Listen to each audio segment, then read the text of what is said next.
A troubling mystery in a California vineyard. If you wrote this as fiction, no one would buy it. A veteran detective in pursuit of two beautiful suspects. Boots that were hundreds of dollars, shoes that were hundreds of dollars.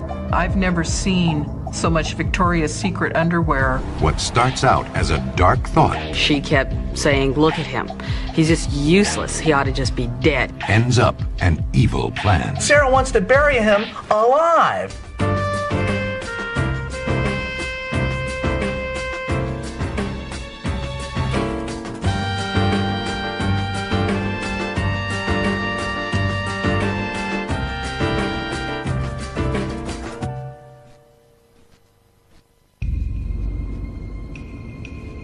I had just finished prosecuting a serial murder case where I'm still missing the victims' bodies. So the first thing in my mind was that maybe we had found this missing girl. Homicide investigator Deborah Scheffel has been with the San Joaquin County Sheriff's Department for 22 years. This road leads back to the burial scene. On February 5th, 2002, a body was found buried in the vineyards that surround Stockton, California. There were some migrant farm workers that were walking along this road. Their dog ran out into the vineyard a few rows where there were some vultures working something on the ground. The farm workers walked out into the vineyard to see what had attracted the dogs and the vultures' attention and saw what looked like a leg sticking up out of the ground in between the vineyard rows. And it was about 3 vines in. As soon as I approached the body, it became apparent that there was a state of preservation about this body that would have made it impossible to have been my missing victim. I knew that we had a new homicide case. The burial site was the end of the road for the victim. For Detective Scheffel, it was only the beginning. Code 6, 105 North Avenue, 52. When I arrived at the vineyard, it was a little bit eerie. There was this one little area of ground where you could see just the bare top of his head and his legs sticking up. Otherwise, it just looked like a vineyard. They treated this very much like an anthropology site. They took string and stakes and marked it off and labeled each sector, and we had criminalists that were screening all the dirt that was taken from the crypt for any additional evidence. The body itself was in a fairly preserved state, and the rest of the body that went with that leg was surprisingly well preserved, and it suggested to me that the body had only recently gone into the ground. The body is that of a 200-pound white male, crouched in a fetal position. That night, local rancher Evan Reese has a bad feeling. It flashed on the news, on the TV, that a male body had been found approximately 10 miles from our ranch here. And I called my wife at work and I said, I just have this terrible feeling that that's Larry. Reese's friend, 53-year-old Lawrence McNabney, disappeared 5 months earlier. 3 days after the body is found, Detective Scheffel observes as Dr. Haddix performs the autopsy. One thing which was really quite notable was the fact that he still had skin on his fingers able to be printed. By inflating the depressed skin, Haddix is able to get a fingerprint from the corpse.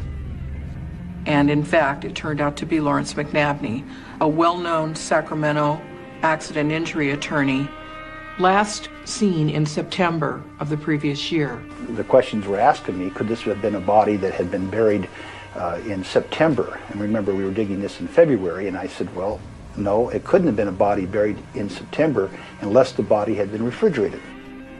So it immediately raised the question of where has he been from September until he was found in February.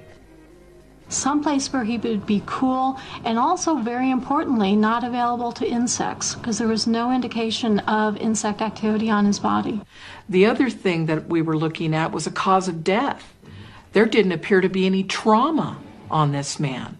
There were no bullet holes, there were no knife wounds, no strangulation marks.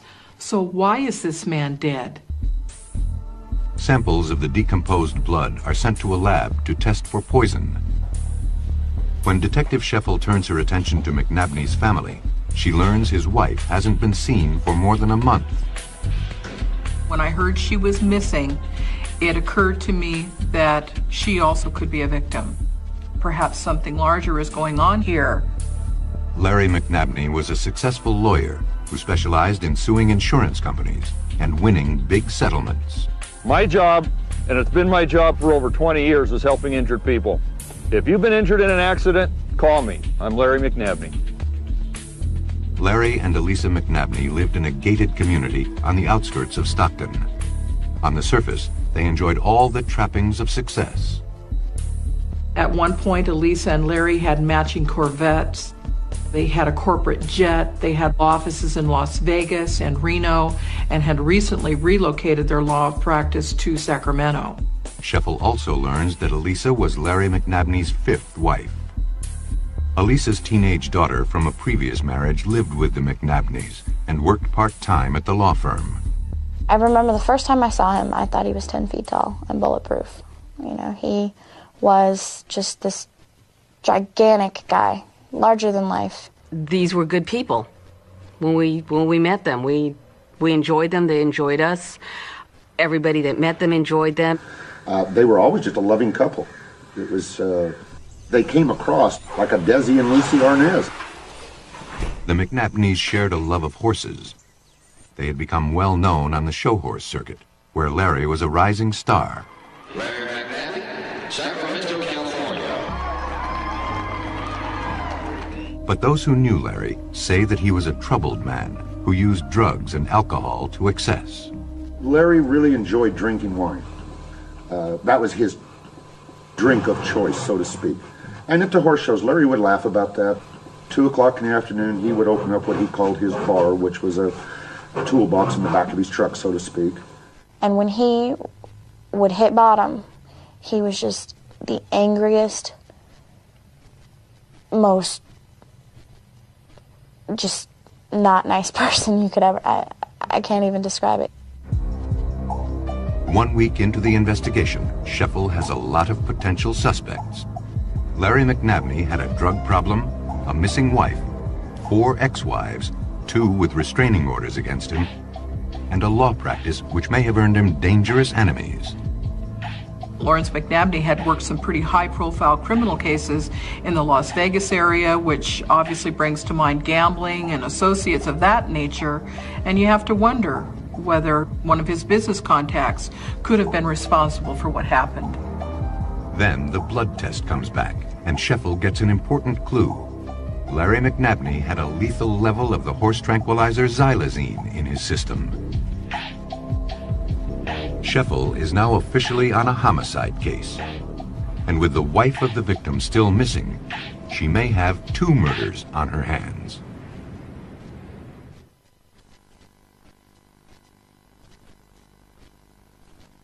You and I talked to Pete up at Watford. Detective Deborah Scheffel of the San Joaquin Sheriff's Department meets with her homicide team to review the facts in the murder of a prominent attorney, Larry McNabney. I've never been faced with a body that's been missing for 6 months, and here it is in a state of preservation that is totally inconsistent. So the question immediately comes to mind, where has he been from September until February? It's kind of in a fetal position. They've established that McNabney was poisoned with a horse tranquilizer, but they still have no motive and no suspect. You begin looking at his financial status, his marital status, who his friends are, who his associates are, cases he's involved with, anything that might explain why this man would be buried in a grape vineyard. Detective Scheffel learns that McNabney met his wife Elisa in 1995 when she applied for a secretarial job at his Las Vegas law office. Friends say McNabney was entranced. As soon as I began receiving information about Elisa McNabney, I began to develop a mental picture of this woman and her personality. It was really obvious that she was a very capable and intelligent person. But a few years after the couple got married, Larry McNabney was reprimanded by the Nevada Supreme Court when Elisa was caught embezzling client funds from his practice. Larry shouldered the blame and stuck by his new wife. In 1998, they moved to California to make a fresh start. With Elisa, yes, there were layers to her. And when you first initially met her, she was a terrific person, very vivacious, very outgoing, and you would start to see different things about her. A story not matching up, or something seems quirky or something seems off. She would tell us things that we would say, don't need to know any more about this. I don't believe that anything she ever did in her life was ever a straightforward fact. There was always a back alley, an angle. There was always a river, an undercurrent of desire that fueled everything that she did. Despite the incident in Nevada, Larry left Elisa in charge of his law practice. She did all the legwork, she did all the paperwork, everything, all the cases that they took settled out of court. Clear-cut cases of winning, against insurance companies. As far as I could see, the only thing Larry did was sign papers. Together, they enjoyed a glamorous life. Elisa introduced Larry to the elite world of prize-winning quarter horses. Larry's job was to lead his horse. You walk to the judge, trot away, then you set your horse up and you present the horse. What you're trying to do is create that ultimate picture that everything is balanced and beautiful, similar to a beauty pageant. Larry's horses did well, earning him the Rookie of the Year award in 1999. But Larry and Elisa's life wasn't as charmed as it appeared. I can remember one evening where they had come over for dinner, and Larry gets out of the car and he's way beyond drunk. He's walking like he's 150 years old. And Elisa alludes that he's been on this real binger for 2 weeks. And Elisa and I were sitting in the kitchen talking, and she kept saying, look at him.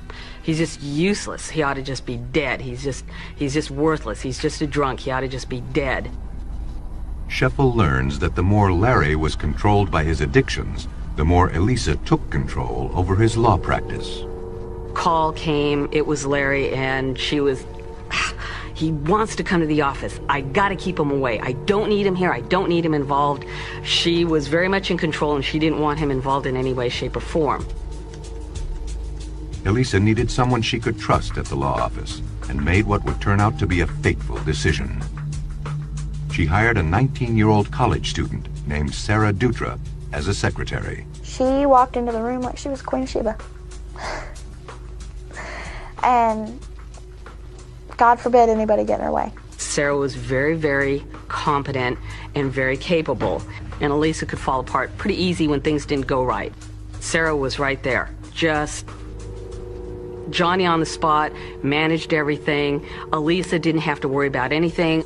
I kept thinking, this girl's only 21 years old and she's going to go far. Scheffel uncovers evidence suggesting their relationship went far beyond that of employer and secretary. She introduced Sarah to a whole nother life. Elisa would buy expensive clothes for Sarah. She certainly bought her expensive cars. They wore each other's underwear, they wore each other's clothes. I've never seen so much Victoria's Secret underwear. I knew that Elisa had paid for Sarah's trip to Italy, because Elisa had told me that. And I thought, it's going to be expensive, but again, it's one of those, you just scratched the surface and that's as far as you wanted to go. Elisa and Sarah were often out shopping when clients trying to get their money called the office.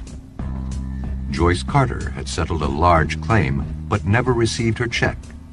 I would call her constantly, from morning till evening, cell phone, home, just pretty much harassing her. She was avoiding us. Elisa and Sarah were inseparable. Elisa told friends that she sometimes put Vicodin in Larry's wine so he would sleep, and she and Sarah could party without him. Larry told several friends that he had walked into his bedroom and found Sarah doing his wife. And I think what's key to note is that he said Sarah was doing his wife. She was the recipient, Sarah was the manipulator, Sarah was the one who was the pursuer, Sarah was the one who made it happen. We interviewed several people that gave testimony to Larry's hatred of Sarah. Lawrence had told them that he'd given Elisa an ultimatum to get rid of Sarah. Tension mounted among the three in the days before Larry's disappearance. Lisa said something to me that was very, very puzzling at the time, but I didn't really put it together. But she said, "Evan, could you kill somebody with horse tranquilizer?" And I said, "You mean a horse?" And she said, "No, a person." And I said, "Elisa, how, would I even know?" Says, I couldn't answer that.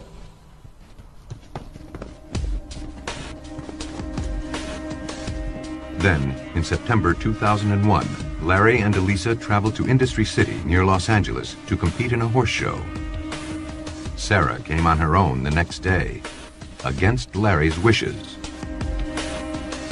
After an uncharacteristically poor showing, Larry retired to his hotel room. It was the last time he was seen alive. Across from Larry and Elisa's room were their trainers, and they last saw Lawrence McNabney alive with his wife, Elisa McNabney, and then never saw him after that. I got a hold of her and I said, "Mom, are you okay? What's going on? Where's Larry?" She said, "Well, Larry has decided to go back to Washington and we're going to get divorced." And me, I was just happy he was gone. But Elisa and Sarah gave a different excuse to everyone who asked about Larry's disappearance. Some were told he was in drug rehab, others that he was away on business. But I found it very, very difficult to believe that Larry would leave behind his wallet, his Rolex watch, his diamond ring. I told Denise, my wife, I said, "That cannot be true. Something's happened to Larry." The first person to report Lawrence McNabney missing was Miller. Hired after Lawrence McNabney disappeared, Ginger Miller worked as a secretary at the law office. As they ran interference and told monumental whoppers to everyone involved about where Larry was and what was going on. So there was a different story for each day of the week, and none of them added up to her, and she still saw no Larry. She came to the Sacramento County Sheriff and said that although she'd never met her employer, she felt something had happened to him, something bad. Meanwhile, Joyce Carter learned that the law firm had cashed her missing $99,000 check from the insurance company. She tried to reach Elisa on the phone. I had finally gotten a hold of her and I told her that I was going to file a police report. And she said that she would meet me at the office. I had told her that I wanted my file, I wanted the money. Joyce Carter went to the law office, but as usual, Elisa didn't show up. When Carter returned home, there was a message waiting for her. Joyce, it's Elisa. I locked myself out, obviously. I walked up to the bathroom and the door was locked behind me. I'm going to get another key and then I'll be right back. If you aren't at the office when I get there, I'll come to your house, okay? Bye. Elisa didn't keep that appointment either. The cat-and-mouse game went on for weeks. In the meantime, her and Sarah are sleeping in their bedroom. She's selling off possessions in the home. They're going out with men, buying drugs, and partying. In early January, Joyce Carter confronted Elisa about her missing money. I called her on the cell phone. I explained to her that I don't believe that your husband would destroy his practice over this amount of money. Either you've killed him or you're in on this together. Either way, you're both going to go down. Elisa left town the next day with her daughter Haley. Elisa took the possessions that she wanted and put them in a fancy horse trailer and arranged to have it taken to Arizona to a horse show. When police arrived at the McNabney home, they found it empty. They seized the trailer, and Sheffield sent officers to Arizona to try to catch up with Elisa. We went out to dinner that night, and when we got back to the hotel, she said, "We need to go." And that was not something I wasn't used to hearing. And she said, "Do you want to come with me?" And I said, "Well, what else am I going to do?" Apparently someone told Elisa McNabney that the sheriff's officers were coming, and she left in her red convertible Jaguar and disappeared. Well, we really didn't have a plan about where we were going to go or what we were going to do. We left Arizona with $300. She handed the money to me and said, "Don't let me spend it." I said, "Okay." So I was in charge of the money and she was in charge of the map. She went from being at the top of the food chain to the bottom. I mean, she's trading away shoes, she's trading away jewels just to get a night or two in a hotel, sometimes a couple of hours in a hotel. If one of us could pick up a side job here and there, we would. But basically, we lived on jewelry and about $300. It was hard, you know, but I'd look over and I'd know that my mom was going to be safe, and as long as she was safe, I was happy.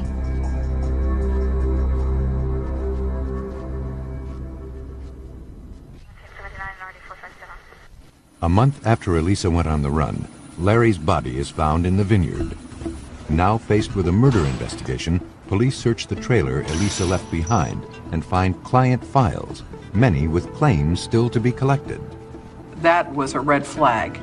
So I ran police records checks on her to develop as much law enforcement data about her as possible. And the one thing became immediately apparent about Elisa McNabney is that she did not exist. Scheffel now has a prime suspect, but no idea who she really is.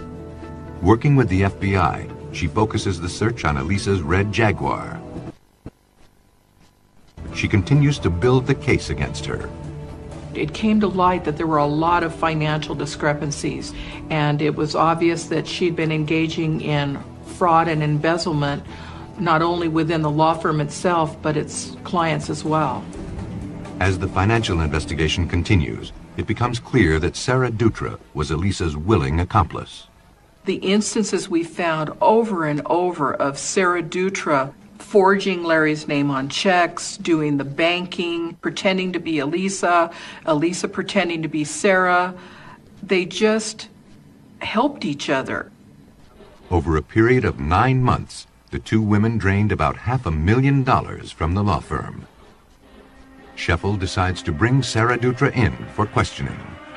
Well, I had a house fire a couple days after. My approach with Sarah Dutra was disarming, a mother figure, non-threatening. You know, "It's okay, Sarah. You're just a witness. We'll get this thing sorted out. Just work with us." But unfortunately for you, Sarah, she, a very streetwise and world-wise older woman, in our opinion, has taken advantage of a 21-year-old college girl who I feel probably just got dazzled by the glamour and the money and the circles. But Sarah denies involvement, and Scheffel has to release her. Now, her pressing problem is to find Elisa, and Detective Scheffel closes in. Backtracking the McNabney's marriage certificate led us to a previous marriage. The name on that marriage certificate was Elizabeth Barash. That led us to an inmate in a Florida prison named Elizabeth Barash, who had had a cellmate named Laren Jordan Sims. And Laren Sims's fingerprints match prints found in Elisa McNabney's horse trailer. They also had pictures in their file of Laren Jordan Sims, and we realized we were looking at a younger Elisa McNabney. A lengthy criminal background, including burglary and credit card fraud, comes up for Laren Sims. Now, Scheffel knows who she is, but she still doesn't know where she is.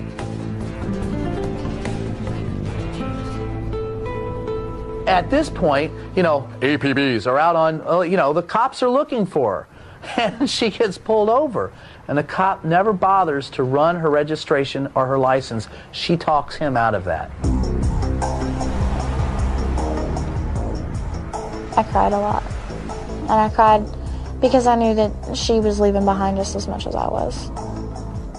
We went from Colorado, I think, to Kansas. And from Kansas down through the southern states into Alabama and Mississippi. I left everything I knew. I left every scrap of normal life that I had ever had. that's what happens when you run. You have to become a whole new person. And I remember one time I looked at her. I said, "Did you kill him?"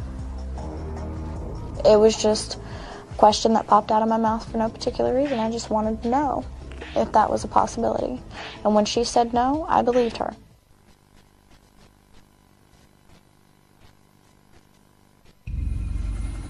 Detective Deborah Scheffel's prime suspect in the murder of Larry McNabney has disappeared. With little to go on but a description of Elisa McNabney's red Jaguar, the hunt for her continues. Elisa gets home to Florida and pulls into Destin with her daughter Haley. Calling herself Shane Ivoroni, she lands a job at a restaurant frequented by lawyers. That's the predator in her. That's the hunter. She goes on the hunt again in Destin. She goes to work in the steakhouse, immediately scopes out some lawyers, immediately, worms her way into their life, immediately starts working for them. She presented herself in a very articulate manner, and she knew a lot about the law. You could tell that she had run an office before. But there was just something about her that made you think that she's not telling you the whole truth. People who want a job are usually more than willing to fill out their W-4 form and fill out their I-9 form and attach 2 forms of identification. And that was like pulling teeth with her. When the name Shane Ivoroni doesn't show up in the Social Security database, Porath calls the county sheriff with the license number of the Jaguar. She drove a beautiful car, a convertible red Jag, and it was just suspicious to me and to a few other people that she would have such a nice car, yet have to work 2 jobs. It came back with my homicide want on that particular vehicle because I'd had it put in the nationwide want system as stop this vehicle wanted for questioning in a homicide. It was the first glimmer we had of where Elisa McNabney had gone to. That day was the same day that she came into work and left at noon and called and said she would be coming back, but that she needed an hour or so because she was going to get Botox done. She always had a sixth sense of when something was about to befall her that would do her harm. Knowing that the law by this time is really right on her heels, but she is still one step ahead of them. And I looked at her and I said, "Mom, I'm tired of running. Whatever is chasing you, we can fix." And she went pale. She said, "We need to talk." And I said, "Okay, what do you need to tell me?" She said, "We killed him." And I remember I just lost all my breath and just kind of sat there, looked around, and I went, "All right, we'll fix it."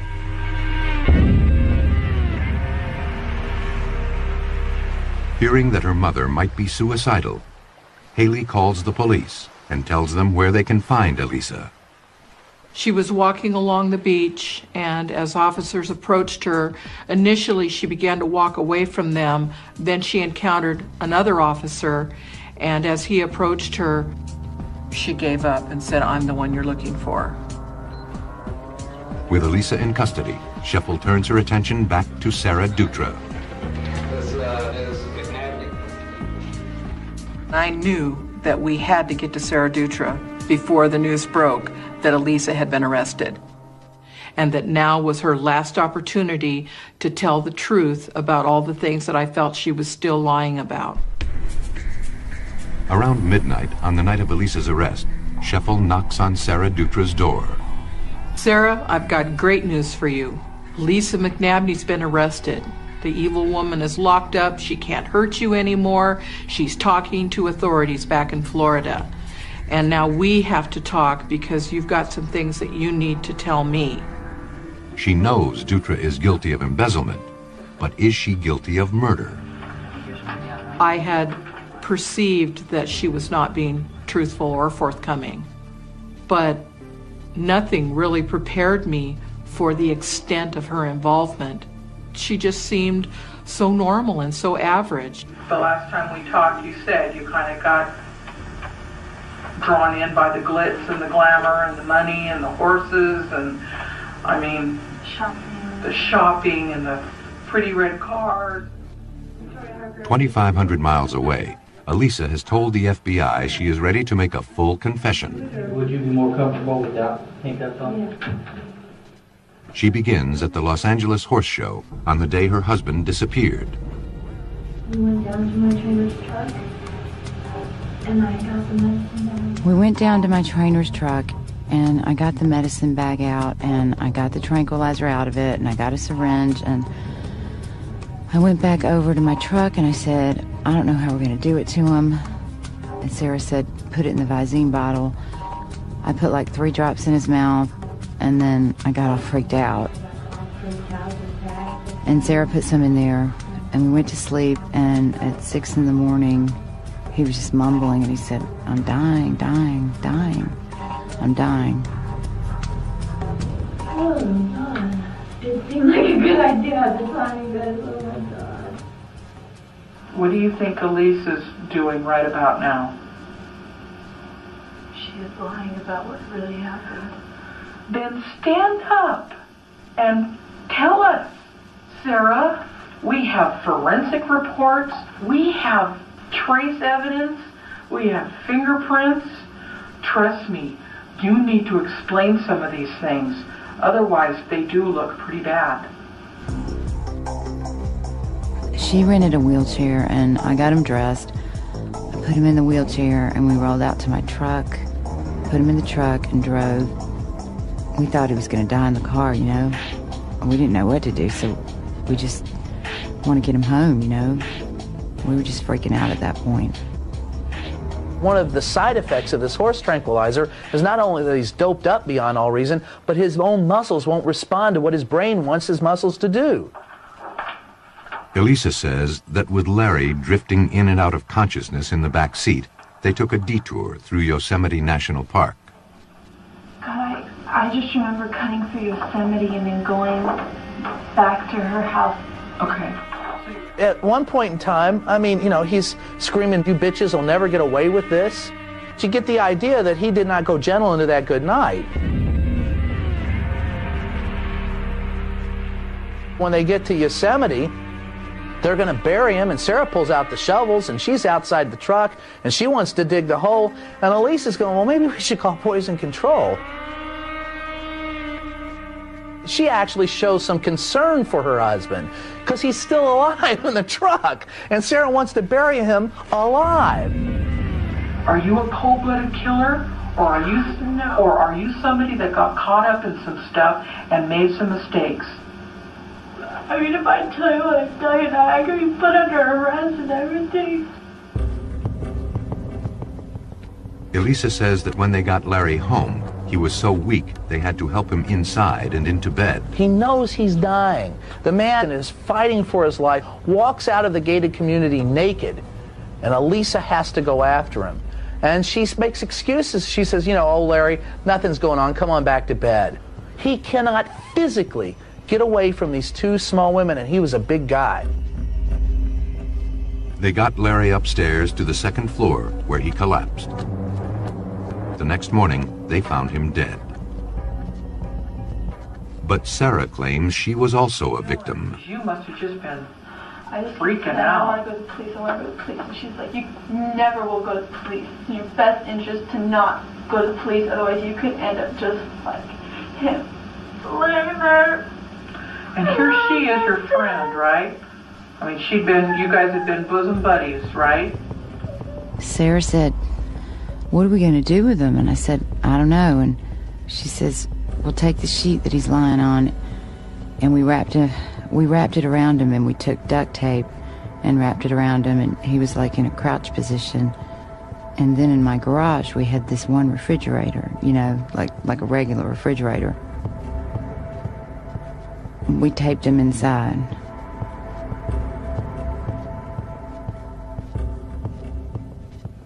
Is there any reason that your fingerprints would be on some duct tape?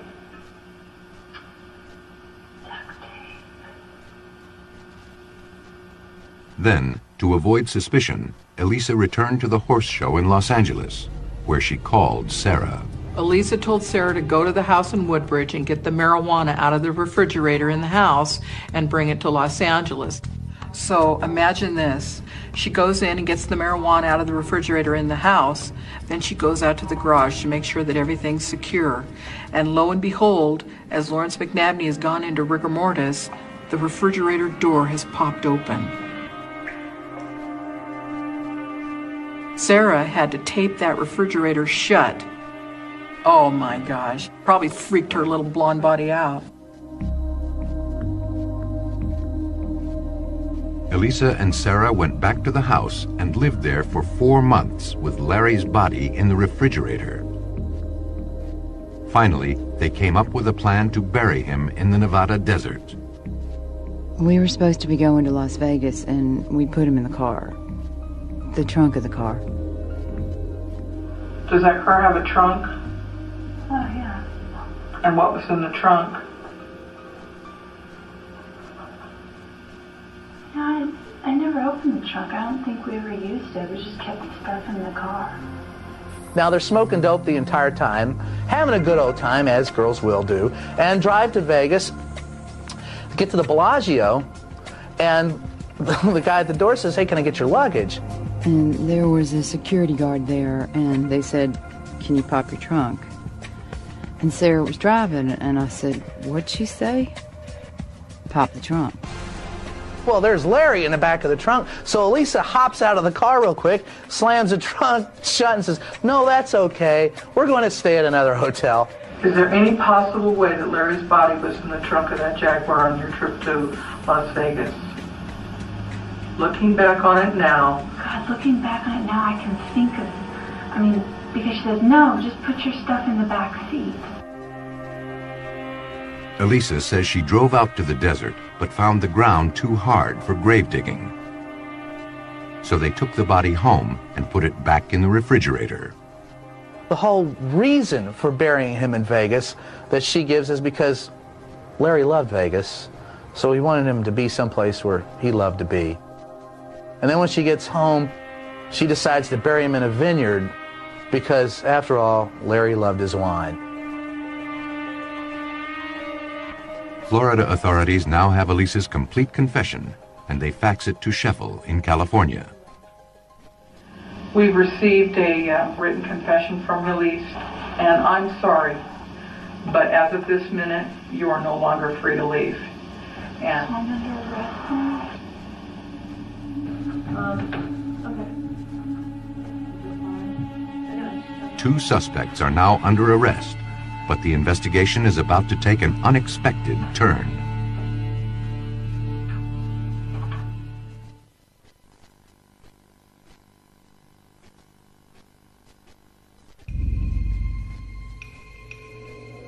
Six months after the disappearance of Larry McNabney, Elisa McNabney and Sarah Dutra are arrested for his murder. One of the most macabre elements of the story is the fact that they stuff him in a refrigerator and then live in that house for the next, 4 months, while the body's in the garage in a refrigerator. As Elisa waits in her cell for extradition to California, she is put under a suicide watch.